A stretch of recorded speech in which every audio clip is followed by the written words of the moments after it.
So 13 నుంచి ఇప్పటి వరకు ఫస్ట్ యాక్చువల్లీ స్టార్ట్ అయినప్పుడు only 6th to 8th class ఉండేది, ఓన్లీ ఫస్ట్ ఇయర్ ఉండేది ఇంటర్మీడియట్లో.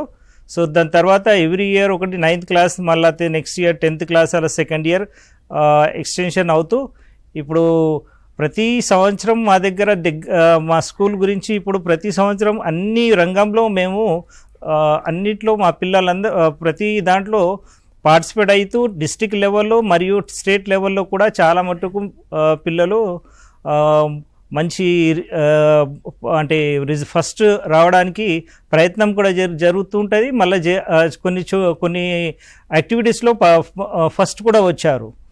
సో ఇంకా కొన్ని వేరే ఫీల్డ్లో కూడా చూస్తే స్పోర్ట్స్లో కూడా బాగానే మంచి స్పోర్ట్స్లో దూసుకెళ్ళారు. దాన్ని రంగంలో ప్లస్ యాక్టివిటీస్ అదర్ యాక్టివిటీస్లో వచ్చే వరకు కల్చరల్ యాక్టివిటీస్ కానీ, సో పర్ఫార్మెన్స్ అన్ని ఓవరాల్ కల్చరల్ యాక్టివిటీస్లో అన్ని యాక్టివిటీస్లో పర్ఫార్మెన్స్ చాలా బాగా ఉంటుంది స్కూల్లో.